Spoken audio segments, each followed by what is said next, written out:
이 말씀인데 오늘 찬양도 또 나의 사랑하는 책을 해주셔서 정말 주일날 주보를 보는데 얼마나 은혜가 됐는지 모릅니다. 일부 목회자들이 이런 이야기를 합니다.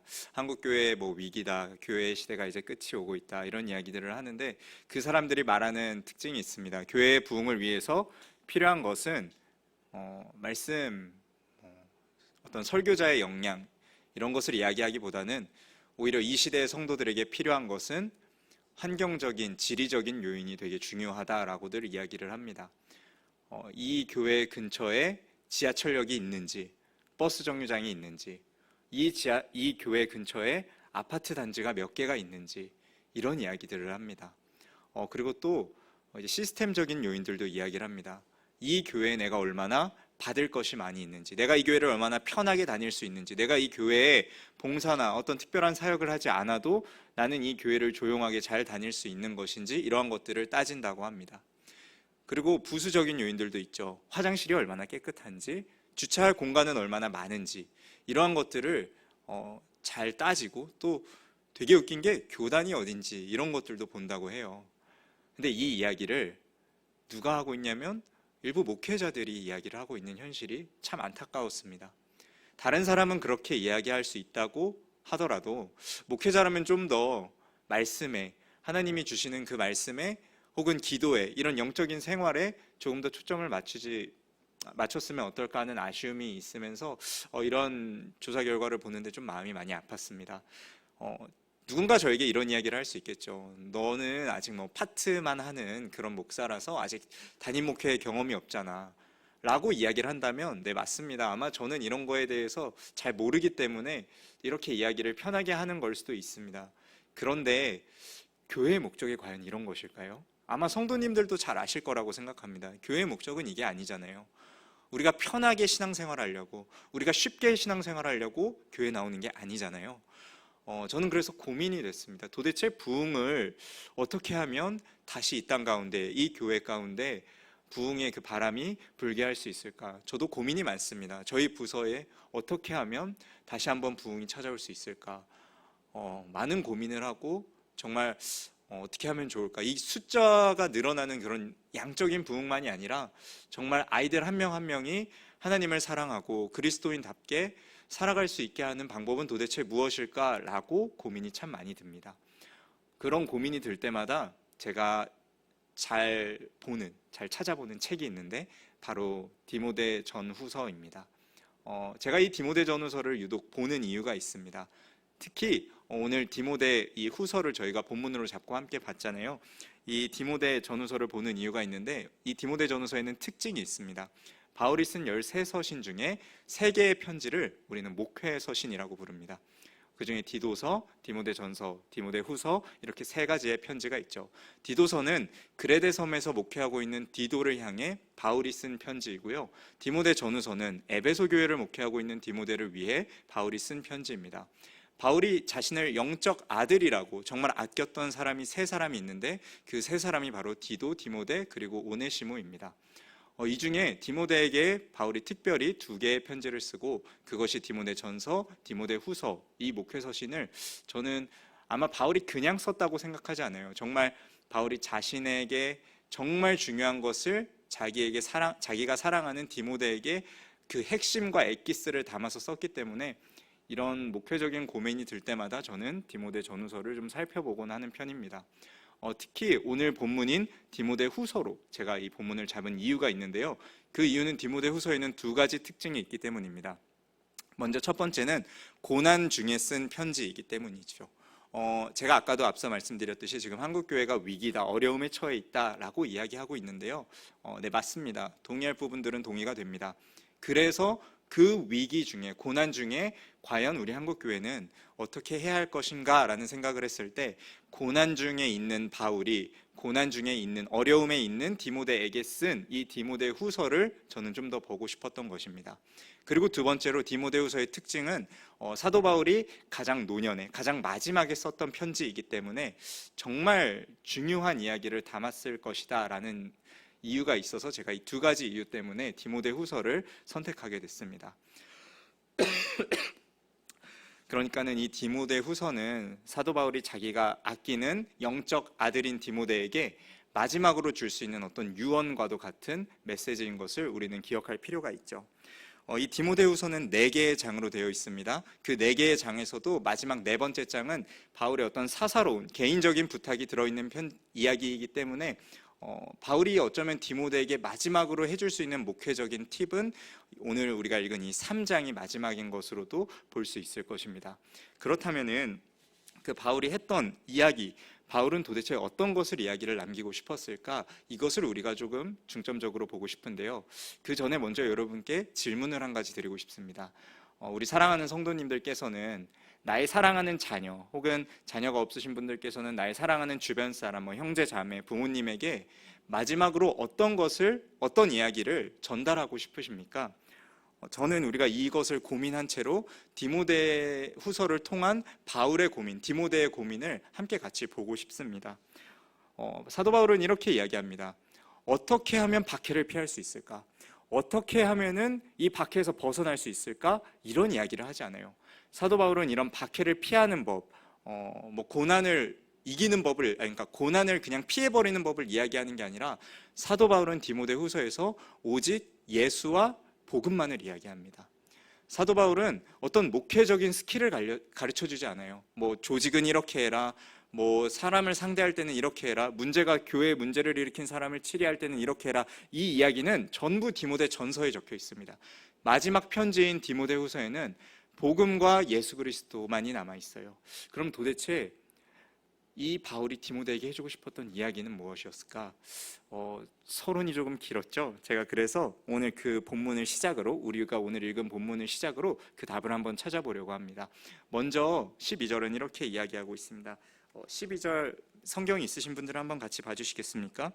12절은 이렇게 시작합니다. 무릇 그리스도 예수 안에서 경건하게 살고자 하는 자는 박해를 받으리라 라고 이야기합니다. 담임 목사님께서도 해주셨던 말씀인데요.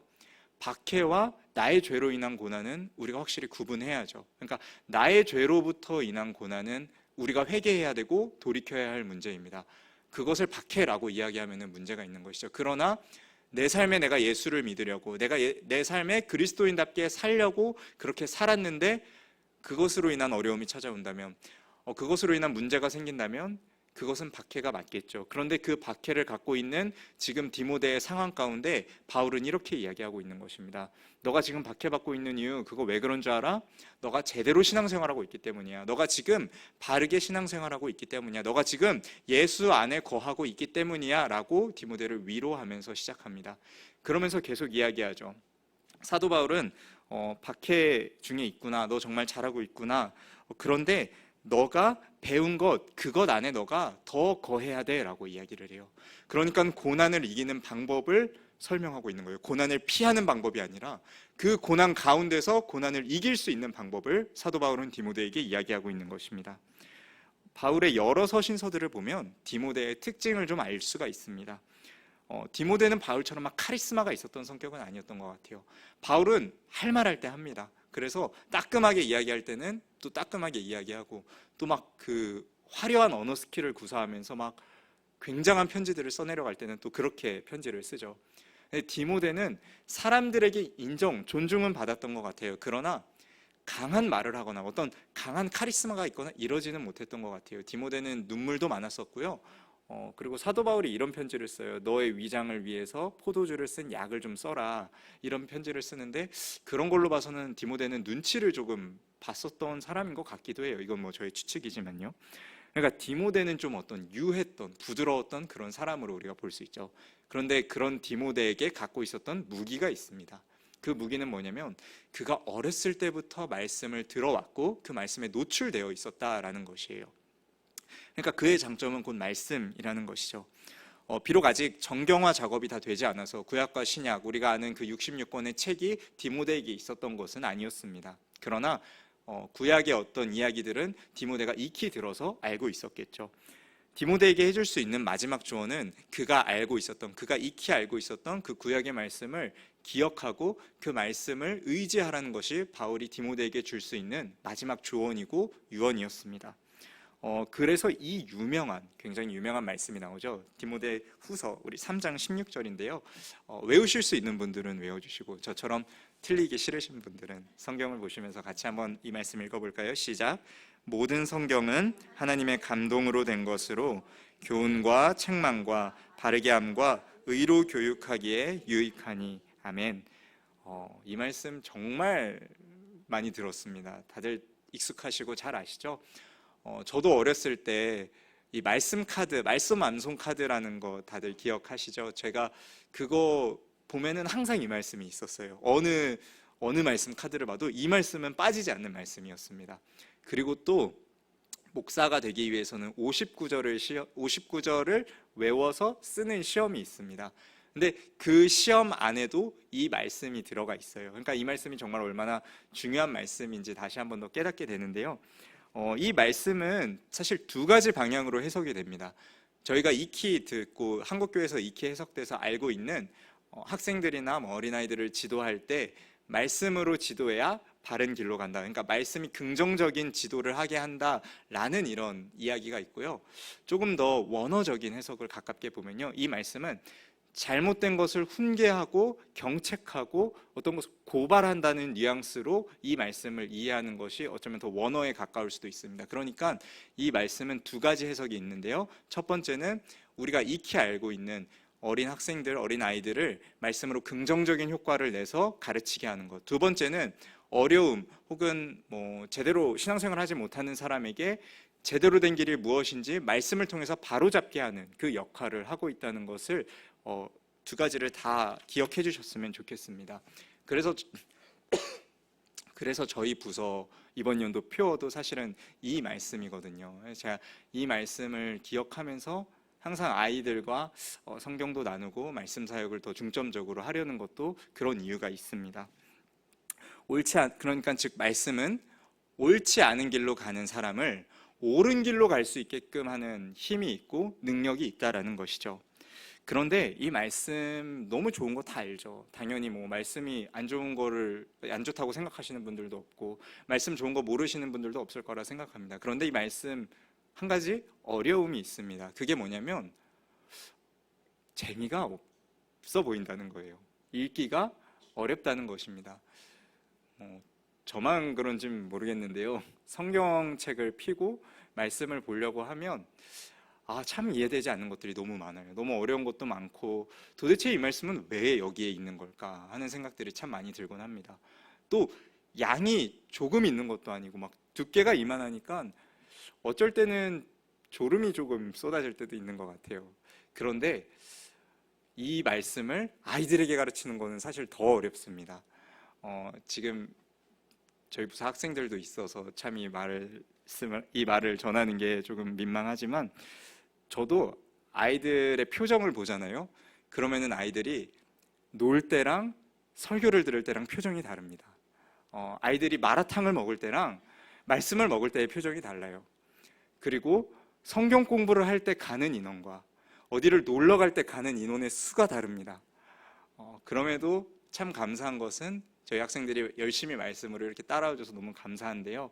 이처럼 말씀은 사실 겉으로 보면 재미가 없습니다. 막 흥미도 없고요. 말씀이 막 인생에 엄청 큰 도움이 된다는 걸 막 피부로 막 느껴지는 게 사실은 아니에요. 바로 느껴지지는 않아요. 그러나 말씀만이 줄 수 있는 힘이 있습니다. 말씀만이 줄 수 있는 능력이 있습니다. 그것이 뭐냐면 그 답이 바로 오늘 17절 말씀에 나와 있는데요. 같이 17절 말씀 한번 읽어볼까요? 3장 17절입니다. 이는 하나님의 사람으로 온전하게 하며 모든 선한 일을 행할 능력을 갖추게 하려 함이니라. 아멘. 그 힘이, 기쁨이 바로 오늘 17절 말씀에 나와 있습니다. 어렵고 지루해도 성경만이, 말씀만이 줄 수 있는 이 힘과 기쁨, 능력이 있기 때문에 저희는 더 이 말씀을 향해 나아갈 것입니다. 17절에 어떻게 이야기하고 있죠? 하나님의 사람으로 온전하게 한다고 이야기하고 있습니다. 이 말인즉슨 하나님의 유능한 사람, 하나님의 유능한 일꾼으로 만든다라는 것을 이야기합니다.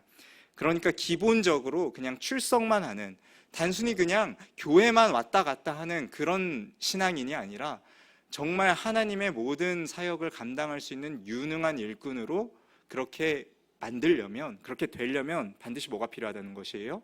말씀이 그 삶에 들어가야만 된다라는 것입니다. 말씀 없이 능력도 없습니다. 이런 일들을 볼 때마다 저의 고민이 계속해서 반복이 돼요. 도대체 부흥이란 무엇일까? 어떻게 해야 부흥이 찾아올 수 있을까? 그러면서 디모데후서를 이렇게 볼 때마다 또 느껴지는 것은, 그래, 말씀만이 답이구나, 말씀 밖에는 답이 없구나, 이 생각을 또 한 번 느끼게 됩니다. 말씀이 없잖아요. 그러면은 숫자는 많아질 수 있어요.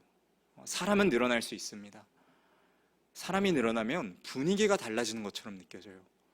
근데 고난의 바람이 온다면, 어떤 유혹의 바람이 온다면 그 뿌리가 내려있지 않기 때문에 그냥 다 날아가 버리는 거예요. 조금만 어려움이 찾아오면 그냥 그 신앙이 다 날아가 버리는 겁니다. 그러니까는 반드시 말씀으로 뿌리를 내려야만 그 신앙이 어려움과 유혹과 고난이 찾아온다 할지라도 버틸 수 있는 거예요. 제가 아까도 말씀드렸죠. 디모데후서의 특징이 있다고요. 지금 사도 바울은 감옥에 갇혀 있어요. 옥중서신을 쓸 때와 같은 그런 가택연금과 같은 감옥이 아니라 정말 죽음을 기다리고 있는 감옥이 사도 바울의 상황이에요. 디모데는 어떤가요? 자기의 영적 아버지가 감옥에 갇혀 있고 곧 죽을 위기라는 걸 알아요. 근데 교회에는 문제가 있어요. 도대체 어떻게 해야 할지 모를 그때에 사도 바울에게 어떤 한 편지를 받습니다. 고난 중에 있는 사람이 고난 중에 있는 사람에게 쓰는 편지, 그게 디모데후서거든요.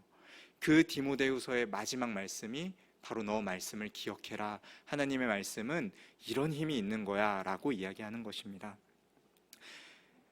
제가 이 디모데후서를 읽을 때마다 사도 바울이 저에게 이렇게 이야기해 주는 것 같아요. 말씀 잡아라, 말씀으로 목회해라. 성경은 모든 것이 하나님의 감동으로 기록된 살아있는 말씀인 것을 너는 기억해라. 이것은 교훈과 책망과 바르게 되게 하는 것과 올바르게 하는 것에 유익하기 때문에, 그렇기 때문에 말씀으로 교육하면 좋은 일을 행하는 능력을 가진 하나님의 일꾼들이 세워질 것이다 라고 사도 바울이 저에게 이야기해 주는 것 같습니다. 앞서 말씀드린 대로 우리가 가야만 하는 길이 있어요. 포기할 수 없는 일이 있어요. 그것은 무엇이냐면 바로 말씀 읽는 것, 기도하는 것, 이 두 가지는 절대 포기해서는 안 되는 것이죠. 이것 말고는 답이 없습니다. 참 감사한 것은 부족하지만 그래도 말씀을 가르치고 그렇게 말씀이 들어가니까 저희 부서 안에서 변화된 일들이 많이들 일어납니다. 이 일이 일어난 것은 전적으로 하나님의 은혜고, 또 담임 목사님과 교회의 전폭적인 지원과 우리 교사 선생님들의 어떤 수고와 헌신이 있었기 때문에 또 가능했겠죠. 몇 가지 아이들의 좀 케이스를 말씀드릴게요. 그냥 얼굴이 늘 어두워요. 말도 잘 못하고 우물쭈물하고 맨날 구석에만 있어요. 근데 그 학생이 말씀이 들어가고 또 목사님께 세례 받고 그러면서 이런 표현을 써요. 어두웠던 내 삶이 환하게 비춰졌습니다라는 그 학생의 간증을 죄송합니다. 들을 때마다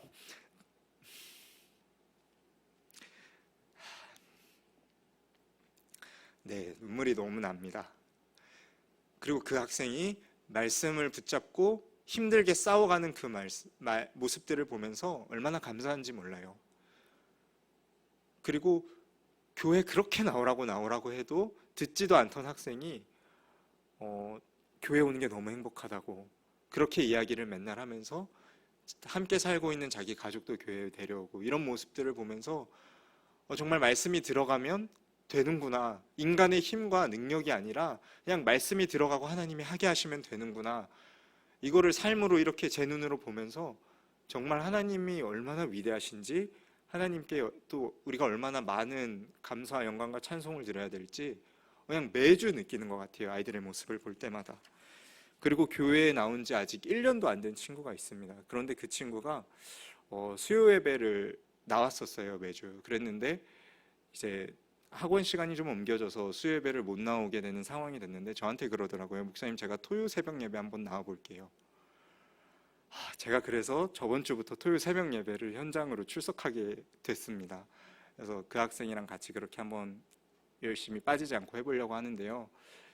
그러니까 원래 그랬던 학생들이 아니에요. 좋은 마음밭은 가질 수 있었겠지만 그런 신앙의 모습이 없었던 학생들이었는데, 그 학생들 마음 가운데 말씀이 들어가고 또 우리 성도님들과 그의 부모님들이 기도로 중보해 주니까 그 학생이 변하게 되는 것을 보게 됩니다. 그러니까 전 이 말씀이, 이 디모데후서 오늘 특히 3장 16절 17절 이 말씀이 정말 하나님의 살아있는 말씀처럼 느껴지는 거예요. 그냥 글자로 적혀 있는 게 아니라 그냥 이 말씀이 우리 삶에 아직 살아있구나, 하나님의 말씀은 정말 살아계시구나라는 것을 더욱 경험하게 됐습니다. 제가 우리 성도님들께 조심스러운 한 가지 질문을 드렸었죠. 성도님들께서는 자신의 사랑하는 자녀 혹은 부모님, 형제 자매에게 어떤 것을 마지막으로 주시겠습니까? 라는 질문을 드렸습니다. 이와 같이 교회에도 똑같이 세상이 질문해요. 교회 너 어떻게 부흥할래? 좋은 교통편이 필요하니? 좋은 아파트 단지가 필요하니? 좋은 건물이 필요하니? 좋은 화장실, 좋은 시설이 필요하니? 이런 질문들을 세상이 교회에게도 합니다. 그런데 우리가 우리 사랑하는 가족에게 줄 수 있는 것, 또 우리가 교회의 몸이잖아요. 그 우리가 교회된 몸으로서, 그리스도의 몸으로서 세상에게 할 수 있는 대답, 우리가 줄 것은 오직 말씀뿐이다, 살아있는 하나님의 말씀뿐이다 라고 우리가 이것을 좀 기억했으면 좋겠습니다. 부흥은 숫자만 늘어나는 것이 아닙니다. 그리스도인으로서 사는 것, 정말 하나님의 백성답게 예수님 따라가는 그 삶으로 사는 것, 그 사람들이 모이다 보면 그 사람들의 삶을 보고 믿지 않는 사람들이 모이게 돼요. 이러한 것이 저는 부흥이라고 생각하거든요. 그러니까 이 부흥의 삶이, 이 부흥의 불이 우리 가정에도, 우리 교회에도, 또 우리 개인에게도 정말 이 불이 꺼지지 않았으면 좋겠습니다. 마지막으로 제가 성경 공부 같이 하고 있는 한 학생의 이야기를 조금 소개하면서 오늘 말씀을 마무리하고 싶습니다. 저번 주에 제가 이 디모데후서로 아이들과 함께 성경 공부를 했는데요. 그중 어떤 한 학생이 이런 이야기를 나눠줬습니다. 저는 어렸을 때 엄마가 말씀 보라는 것이, 말씀 외우라는 것이 무기가 될 것이라고 말해줬는데 그 당시에는 이해가 잘 안 되었고 때로는 조금 버겁기도 했고 시켜서 하는 건가라는 생각이 들기도 했습니다. 그런데 지금에서야 내 삶에서 말씀으로 이기게 될 때가 있다는 것을 느끼면서 앞으로도 말씀을 기억하며 말씀으로 자신의 삶을 이겨내겠다고 그렇게 이야기하는 학생이 있었습니다. 저는 그 학생을 보면서 과연 나는 마지막에, 제가 아직 결혼도 안 했고 자녀도 없지만 과연 나는 마지막에 나의 자녀에게 무엇을 줄 수 있을까? 나는 무엇을 줘야만 할까? 이 생각을 한 번 더 하게 되더라고요. 그리고 나는 과연 우리 부서 학생들에게, 우리 아이들에게 무엇을 나누어줘야만 할까? 한 가지 나눌 수 있다면, 한 가지 남길 수 있다면 과연 나는 무엇을 할 수 있을까? 말씀 전하는 일이더라고요. 사랑하는 성도님들, 자녀가 있으신 분도 계실 테고 또 형제자매가 계신 분도 있으실 텐데 정말 무엇을 주시겠습니까? 부동산을 남기고 주식을 증여하고 재산을 상속하고 이런 게 나쁘다는 게 아니에요. 오해하지 마십시오. 근데 그것만 하시면 안 된다는 거예요. 자녀에게 지혜를 줄 수 있고 재물을 줄 수 있고 사랑을 줄 수 있죠. 그런데 꼭 주셔야 하는 것은 말씀입니다. 신앙의 유산이에요. 믿음의 유산입니다. 오늘 새벽 예배 때 목사님께서 말씀해 주셨던 것처럼 정말 그 기도가 아들의 인생을 바꾸잖아요. 그러니까 말씀과 기도는 정말 포기하지 않고 계속해서 흘려내보내셔야 되는 것입니다. 저도 우리 사랑하는 성도님들도 이 사실을 기억하시면서 말씀을 기억하시고 또 기도로 오늘 밤 승리하시는 저와 여러분들이 되시길 간절한 마음으로 축복하겠습니다. 기도하겠습니다. 사랑이 많으신 하나님 아버지, 감사합니다. 세상이 요구하는 것은 화려한 것, 편리한 것, 실용적인 것, 실리적인 것을 요구하지만 저희가 바라는 것은 그러한 것들이 아닌 하나님께서 말씀하신 그 말씀을 저희가 따라가며 살겠습니다. 주님 내게 말씀하여 주시옵소서, 내가 듣고 따라 살겠습니다 라고 고백할 수 있는 우리 교회가 되게 하여 주시고 우리 개인이 되게 하여 주시옵소서. 사랑의 하나님, 우리에게 말씀을 주셔서 감사합니다. 이 말씀 우리가 정말 움켜잡고 뿌리 내려서 열매 맺는 삶으로 살게 하여 주시고, 고난 중에 있습니다. 어려운 중에 있습니다. 하나님 다 아시죠? 그렇다면은 정말 우리가 이 말씀을 기억하며 말씀으로 박해를 승리하게 하여 주시옵소서. 그리고 하나님의 유능한 일꾼으로, 정말 모든 선한 일을 행할 능력을 갖춘 하나님의 유능한 일꾼으로 우리가 기쁜 마음으로 봉사하고 또 서로를 섬기며 아름다운 그리스도의 몸 되게 하여 주시옵소서. 언제나 사랑이 많으신 예수님의 이름으로 감사하며 기도드립니다. 아멘.